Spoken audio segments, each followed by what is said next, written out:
Hey guys, Sayaka here, and today we're going to explore the importance of being cautious about who you choose to listen to.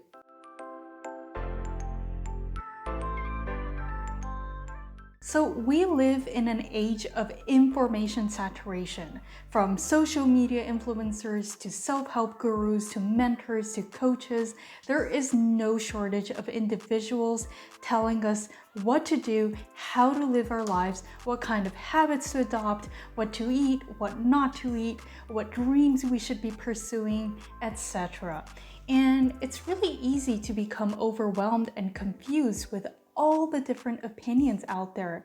And sometimes we listen to all these different pieces of advice because we are looking for a certain direction or even inspiration.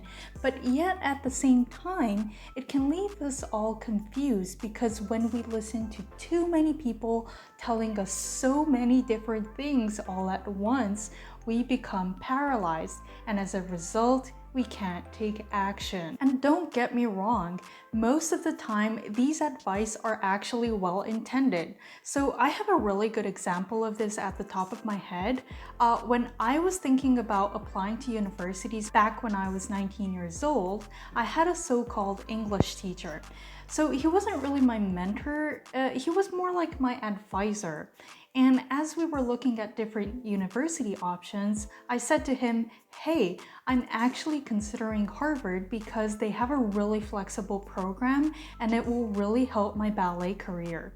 And he said to me, well, forget about Harvard because you didn't score high enough on your TOEFL. Right? So TOEFL is this English test for non-native English speakers looking to enroll in an English university. And he was particularly right because I only had a 96 out of 120 back then. And in order to get into Harvard, you need at least 100, if not 110.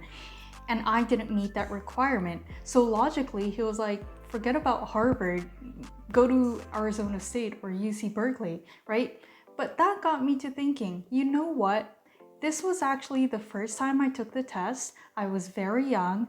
I was also unfamiliar with the process and procedures, so I had a lot of test anxiety and I didn't really even study for it. So I thought, what if I take the test again and I actually prepare myself for it?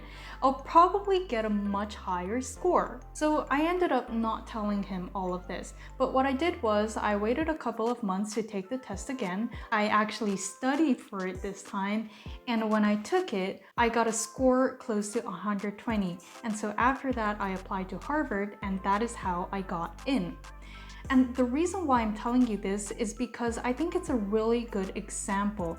Had I listened to what he said to me and given up so quickly, I would have never gone to Harvard. Don't get me wrong, he was probably just a very nice guy and he was probably trying to help me by thinking realistically and save me time from applying to university where I wouldn't get in anyway. But because I chose not to listen to him, I was able to achieve something that would have been impossible otherwise. And this is really important to understand because sometimes people offer guidance based on their own limitations or biases without even realizing it. And although it's really important to be receptive to advice, it's equally important to ask yourself who this advice is coming from and whether that advice aligns with your goals and potential. So what do we do about this?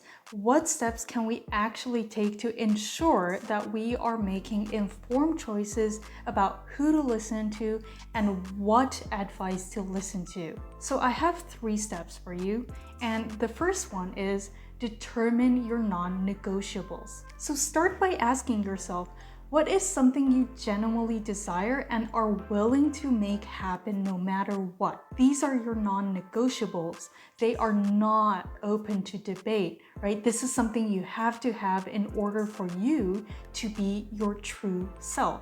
And this is really important because we have a lot of things in our lives that we want, but we never really think about the things that we need to have.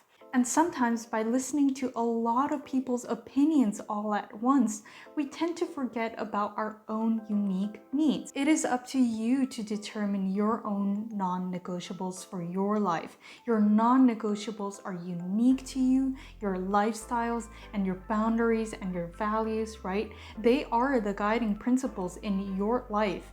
So certain people need 8 hours of sleep a day, and this is non-negotiable for them, right? Other people need to be alone for at least an hour a day, otherwise they go crazy, right? I think I fit in that category. And identifying these non-negotiables helps provide us with a clear sense of direction and helps us filter out advice that doesn't align with our core values. And this leads me to my second point. Number 2, surround yourself only with people who believe in you. I cannot emphasize how important it is to surround yourself only with people who believe in your potential. There are so many people out there who surround themselves with people who doubt them, people who do not want the best for you, people who do not believe that you can achieve certain things. Sorry, but you have to get rid of them. You do not need them in your life, much less for you to listen to their opinions. They are an anchor in your life. They hold you back and weigh you down. And instead, you should be with people who are engines in your life because they will help you become your best self and motivate you to drive forward. So there's this quote, you are the average of the 5 people you spend the most time with. You've probably heard of this. There is a sort of truth to that because the kind of people you interact with influences 1, your conscious level, and 2, your beliefs and behavior in particular areas. Right? So when you surround yourself with individuals who believe in your potential, who encourage your growth, and who embody the qualities you aspire to develop, you naturally absorb their positive energy and mindset. And their influence can actually elevate your consciousness and make you more aware of your capabilities and potential. On the flip side, if you surround yourself with people who do not believe in your potential or hold limiting beliefs against you, it can hinder your progress and hold you back from pursuing your dreams. So be careful of whom you choose to spend your time with because they can significantly impact your personal growth. Also, it's really important to consider whether this person is someone you genuinely admire and aspire to become. So if somebody is trying to give you advice, don't take it in so quickly. Be polite and explore that advice, that's okay.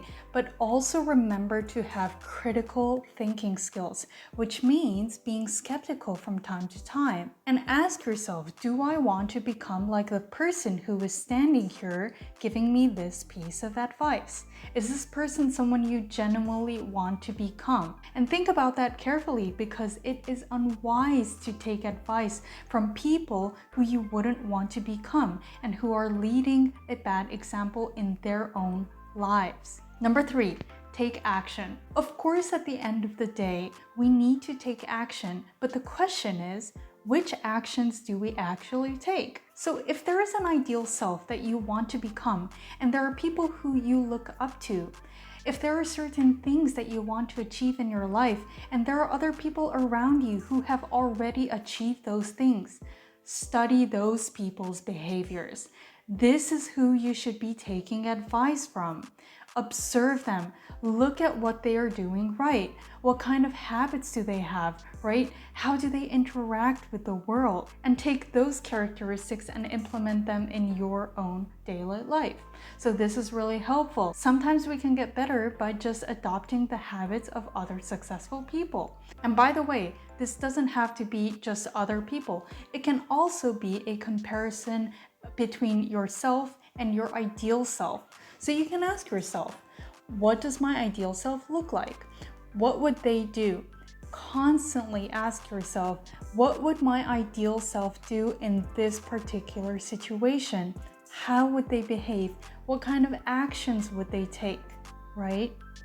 Alright, that's it for today, you guys. So to summarize, in a world full of so many different advice and opinions, it's really important to be selective about who influences your decisions.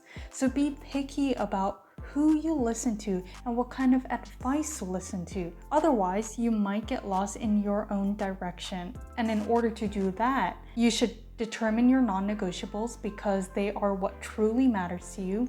Then surround yourself with people who want the best for you and who believe in your potential. And also mimic the behaviors of those people who you look up to. Thank you for watching until the end. If you found this video helpful, please give it a thumbs up and don't forget to subscribe to my channel, and I will see you next time. Have a great day. Bye!